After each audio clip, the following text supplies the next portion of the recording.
Hello and welcome to Prairie Pulse. Coming up a little bit later in the show, we'll profile Morehead artist Zimmy Guan. But first, joining me now is Stephanie Bloomhagen. Stephanie, welcome. Thank you. I'm happy to be here. Well, I understand you're the executive director of an organization called FARMS with 2 R's. But before we get into that, could you tell the folks a little bit about yourself and maybe your background, where you're from? Sure. I grew up on a small farm near Drake, North Dakota.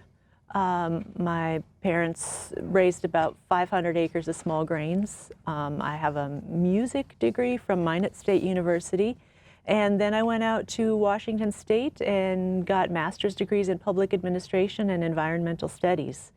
My background and passion is nonprofits, combined with a passion for agriculture on a small scale. So I brought those passions home to North Dakota in 2013, and I discovered FARMS and took their Farm Beginnings course, started my own small business, and a few years later became the executive director of FARMS. Yeah, it sounds like you're where you need to be. So for all of us, what is FARMS? So I'll get the name out of the way first. 2 R's. It stands for Foundation for Agriculture and Rural Resources Management and Sustainability. It's a bit of a mouthful.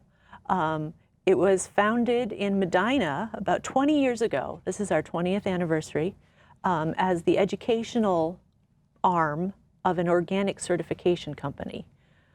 We've since grown, so has the company, and we are a standalone 501c3 nonprofit. We don't serve just organics, we serve sustainable agriculture in all forms. We provide education and support for people engaged in sustainable agriculture in North Dakota. Mm-hmm. What exactly is sustainable agriculture? Sure, that's a great question. Sustainability gets used in many ways. When we use it, we're talking about farming practices that focus on the environmental, social, and economic impacts that your farm creates on the planet, in your community. Our farmers are thinking about how and actively using practices that protect their soil, air, and water. Their businesses are contributing to their communities. They're growing food that's consumed in their own communities by their friends and neighbors. And we give them business training so that their businesses last, that they're financially sustainable as well. Now, do you have members, or how are you funded? We're not specifically a membership organization. Our funding comes from a mixture of grants, donations. We always need that support from the community. And we charge a small tuition fee for some of our programs, such as the Farm Beginnings program. So you don't have members, but where are your offices located? So even though we used to be in Medina, we're now in Tuttle, North Dakota. We are in the Tuttle School what was formerly the Tuttle School Building. It's now the Tuttle Rural Innovation Center. We have offices there. We use their classroom to provide our programs. It used to be a English or history classroom, now repurposed for education of another sort. Well, with that said, let's talk about some of your educational workshops, and we'll start there. What kind of educational workshops do you have? Sure. Our primary course is called Farm Beginnings. This is an 8-session whole farm planning course. It's entrepreneurship and business planning, but it's also more than that. Through the 8 sessions, our farmers learn about goal setting and values, quality of life. How does your idea of a farm business fit into what you desire for your family's quality of life? We talk about natural resources management. We bring in soil scientists to talk about regenerating soil, practices that protect the soil, air, and water. And then they learn some more typical business planning skills, marketing, financial management, record keeping, as well as farm food safety, and various other things. The program culminates with them presenting a whole farm plan, which is a business plan that they can use to guide their business and to apply for funding should they need to. Never thought about that, because somebody can be a good farmer but might not have the business skills to run it as a business. So that's interesting there. Well, I understand you have farm tours also. What's that about? Sure. So in addition to the entrepreneurship training, we provide workshops throughout the year on various topics and tours to farms. Some examples, we have taken tours to Menoken Farm, which is Burleigh County Soil Conservation District's demonstration farm. They always give us a great tour. We've taken our tours, we take our interns on them, our farm beginning students, and they're open to the public. We've visited a culinary herb farm near Esmond. We've visited a food hub called the Farmtastic Heritage Food Hub in Animus. We've visited the Square One Community Kitchen here in Fargo, as well as an orchard and cider house near Ayr. We try to provide as diverse a diverse variety of experiences for our students and the public. Yeah, okay. So I understand also that you have an internship program. Yes, we do. This is one of my favorite programs, and one that gets a lot of interest each year. So we recruit farms that want to teach, want to provide a learning experience for someone new to farming. And then we recruit interns, people who want to gain firsthand experience on a farm through a season. And then we match them up. The interns also get readings focused on sustainability, food systems, vegetable production. We have discussion groups weekly with the interns, both through Slack, and this year we're going to use online video conferencing so that they can connect. They're scattered all over the state. So we're trying to build a community, a learning community among our interns. And then we take them on farm tours. Mm-hmm. So they do also get a living stipend while they're on the farm, but the focus is on the educational experience. How long does that internship last? We've got this year's internship scheduled for 20 weeks, okay. Starting the end of April and going through October. Okay. They get a full experience of the full growing season from planting to the end of harvest. Mm-hmm. Well, with this program and with what you do, are there grants and loans available to help farmers and help farm businesses grow? Yes. We have an established grant and loan fund, and once a farmer has that business plan, is operating that business, we like for them to have completed the Farm Beginnings course.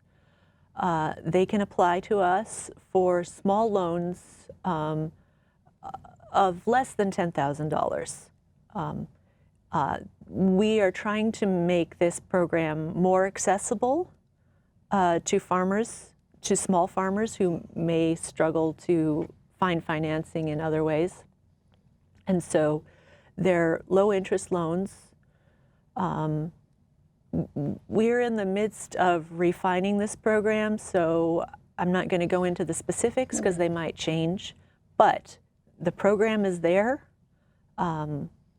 We have those funds, grants and loans, to help people's businesses grow. So there are some available. Okay. Yep. For more information, we'll tell people where they can go in a little exactly. while. So, well, can you talk? You've kind of talked about a lot of towns.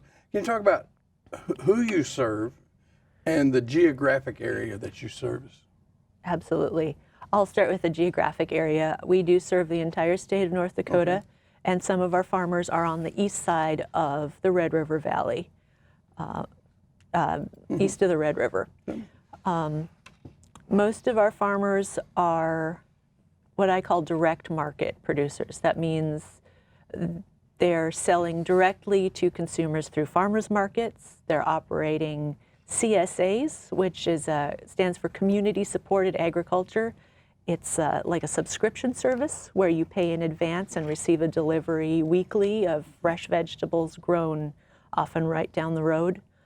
So farmers market CSAs, some are marketing through local grocery stores or food co-ops like the Bisman Co-op in Bismarck.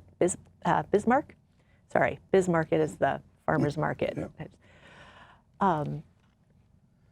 And then some have farm stands and sell direct from the farm.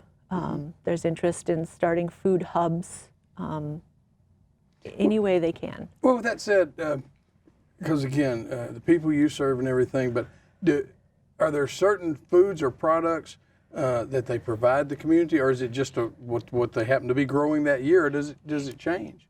Our farmers are really innovative.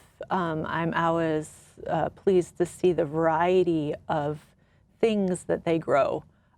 Mostly it's fresh produce, fruit. Many of our farmers have berry patches, some of them you pick, some that they're marketing in other ways. Pastured meats and eggs, poultry, lamb, beef. And then more innovative things our farmers are growing, looking into hemp production. We have many farmers growing hops,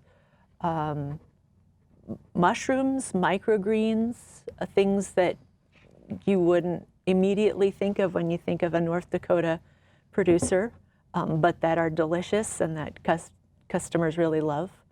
We have one farmer north of Minot who always tries something unique like peanuts, cotton, sugarcane, just to see if it'll grow, and it does for him.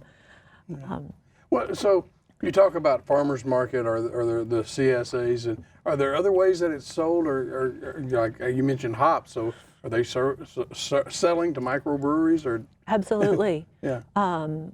One of the farmers that we've worked with is Ostley Sunnyside Acres, and they are pelletizing hops and working with other hops producers to market pelletized hops to microbrewers, and others are selling hops directly in the fresh form. And I've seen brewers across the state using local hops. Okay.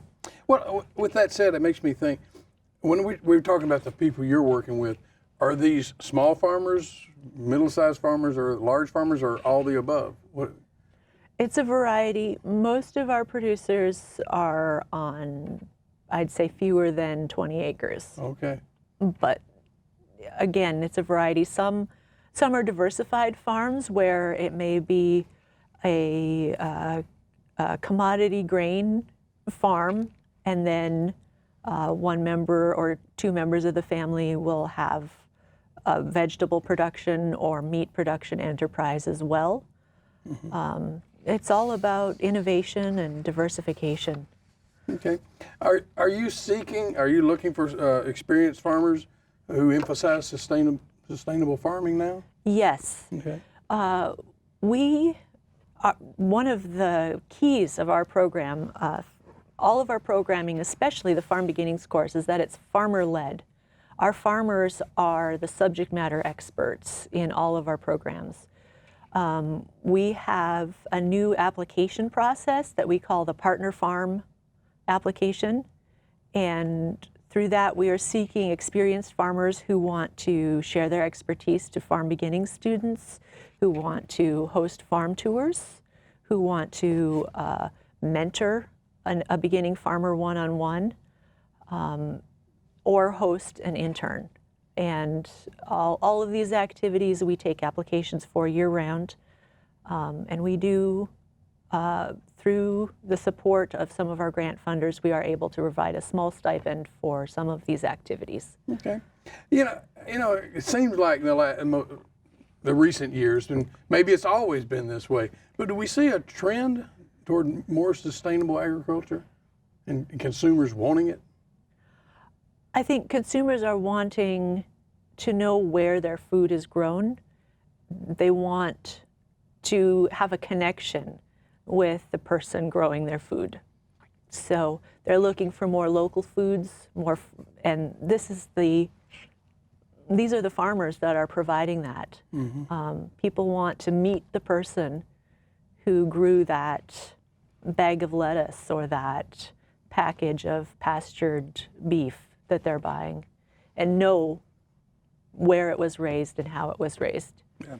Now, you mentioned a good number of your people you work with are on small, I'd say smaller, 20, because we've had other people with agricultural backgrounds sitting across the desk from me talking about how to get into the farming business nowadays. Of course, if you're a big farmer with 5,000 acres, tough to get into that business, they say, without kind of being in the family. How is it for starting a farm like this?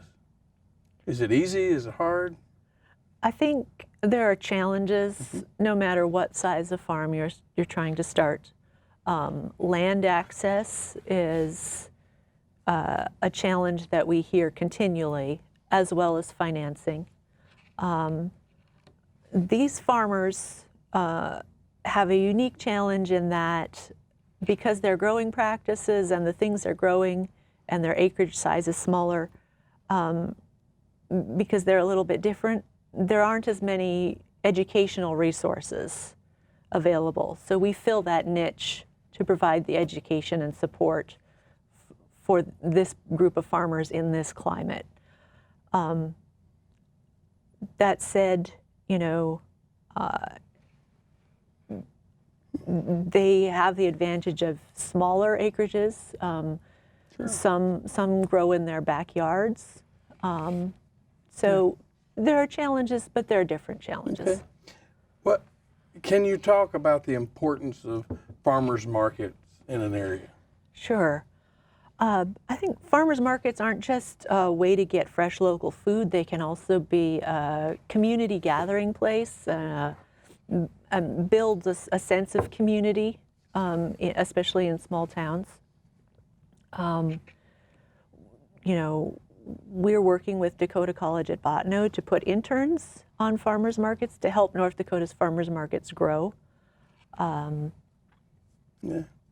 Well, do you have a success story or two you could tell us about real quick? Oh, we have many. I love talking about our farmers. Adam from Esmond is one farmer that I talk about a lot. Adam has been an intern. He grew up or his parents actually own a culinary herb farm, but his passion is livestock. And so through his internship, he got hands-on skills in animal care. Then he went through our Farm Beginnings course and gained the business skills that he needed. And he applied for some financing through farms to get materials like movable fencing. So now he raises sheep and chickens on pasture. He sells the meat. And he talks often about how the decision-making and planning skills that he learned in Farm Beginnings have impacted the choices that he's made in his business.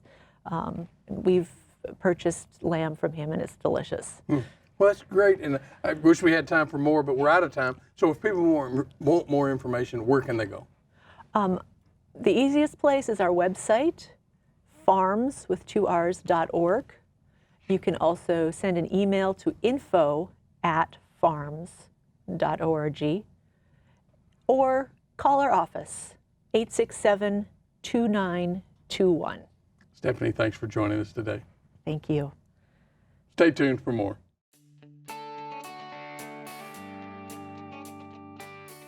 Artist and Minnesota State University Moorhead professor Zimi Guan has been exposed to art since his childhood in China. His balance of traditional and abstract art has taken many forms and subject matters and has been exhibited throughout the United States and China. People deserve art, and we need to create that art for the people. I want to be a people's artist. I want everybody to have one of my paintings. I'm Zimi Guan, Ziminguan, and I'm from Anhui, China, which is in the middle of China. somewhere between Beijing and Shanghai. My father is a retired art teacher, and my mother is an art store owner. And they both are really passionate about art. My father really influenced me on his perfection. If you're working as an artist, you have to almost always make no flaws. And your work has to be very, very strong. I studied in a Chinese university. My training in the classical art is solid because they really emphasize on drawing, on some basic proportions, anatomy, and color theory. I start to feel like a creative part is not only using one medium. Your creative part is actually starting from how do you manage your materials. I will use watercolor, acrylic, sometimes oil. I combine all of this medium. I'm a more figurative painter. I like a portrait and figure because they're traditionally really high level of technical requirements. They're very challenging, and you feel high level of accomplishment if you can finish that. I was interested in landscape because I felt that nature has such a power and color every day. I start to be really interested in if I can capture that. Recently, I went to the Zion National Park and Grand Canyon. I really start to look at American national parks.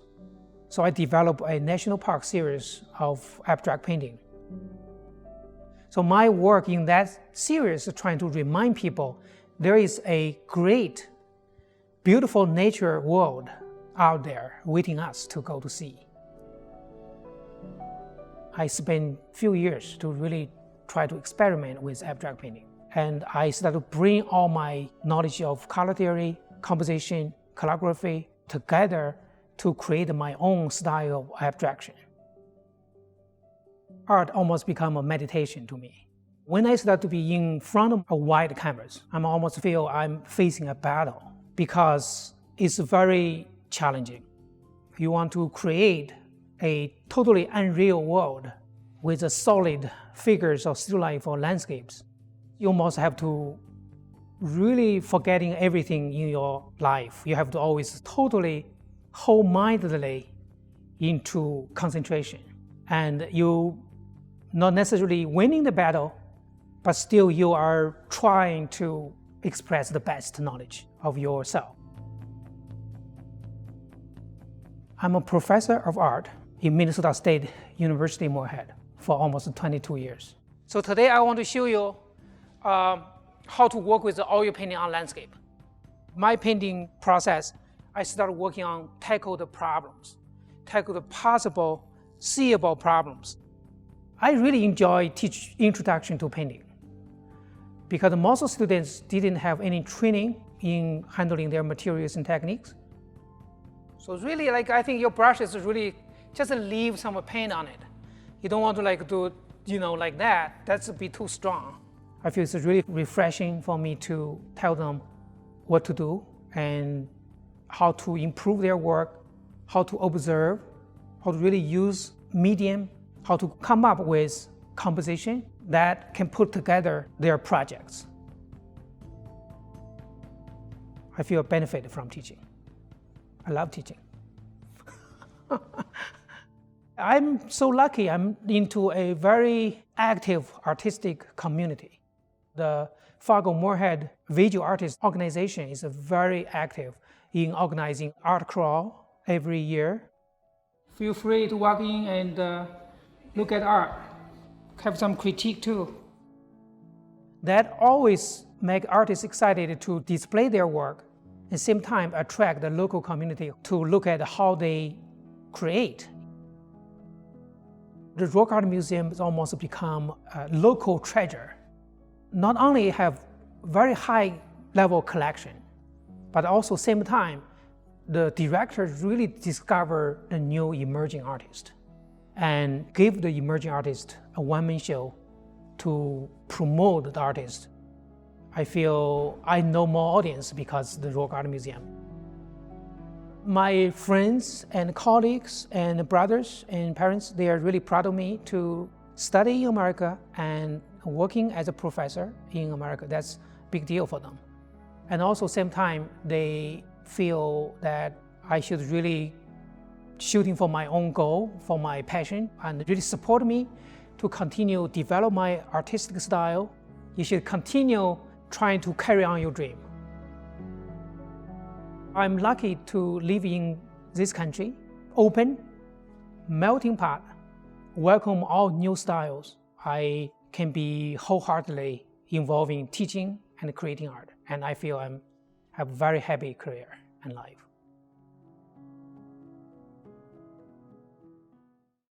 Well, that's all we have on Prairie Post this week. And as always, thanks for watching.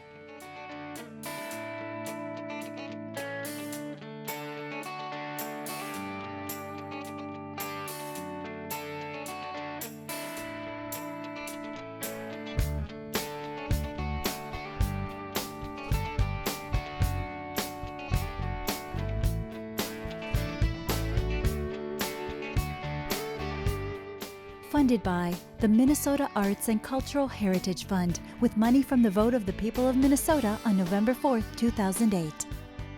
And by the members of Prairie Public.